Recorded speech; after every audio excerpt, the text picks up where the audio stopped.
भाई जैकपॉट, पैसा, abundance, promotions, business growth किसको नहीं चाहिए, सबको चाहिए। तो चलिए देखते हैं आने वाले 2 महीनों में मैसेज क्या दे रही हैं लक्ष्मी माँ हमें। Let's see. राइट, ओके भाई, बहुत ही उम्दा आंसर है लक्ष्मी माँ का। उन्होंने कहा है, इंस्ट्रक्शन दी है कि खुश होकर स्पेंड करें। कोई भी खर्चा कर रहे हैं खुश होकर करें। ज्यादा स्टिंजी होने की जरूरत नहीं है, ज्यादा चिपक कर रहने की जरूरत नहीं है कि अगर हम ये कर देंगे तो फिर हमारी सेविंग्स और blah blah blah. Be very positive when you are investing something, चाहे आप वो किसी कोर्स में इन्वेस्ट कर रहे हैं, किसी अपने काम में, किसी गिफ्ट में या किसी भी चीज में, तो जरूर करिए। अपनी ग्रोथ के लिए ये बहुत जरूरी है मेरे दोस्त। दूसरी बात ये कि आपको ये कहा जा रहा है कि जब भी आप कुछ खरीदें तो खुशी से पैसे दें। तो जो पैसे देने और लेने का जो व्यवहार है वो खुशी से करें, मना चिंता नहीं होनी चाहिए मन में, खुशी से करें। ठीक है। I spend money with Joy and intention knowing it returns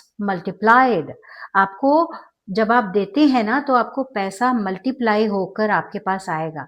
चाहे वो पैसा हो या कोई भी चीज हो, प्यार हो, वो मल्टीप्लाई होकर आता है। अगर नहीं भी आता लेकिन देना तो नहीं छोड़ता ना कोई भी। सूर्य अपनी ऊर्जा, अपनी एनर्जी, अपनी रोशनी देना नहीं छोड़ता। ठीक है। इसी तरह से जब चंदा मामा रात को आते हैं तो वो भी हमें स्वीट स्वीट ड्रीम्स दे के जाते हैं और एक नई सुबह आती है, उसका आगाज करते हैं। तो इसलिए बहुत जरूरी है कि देना देना देना। जब हम देते रहते हैं तो वो चीज बढ़ती है। तो अगर इस प्रिंसिपल को हम अपने साथ रख तो दिवाली तक देखिएगा आप कि क्या होता है। तो इस एनर्जी को क्लेम करने के लिए लाइक, शेयर एंड सब्सक्राइब करना ना भूलिएगा। Thank you so much.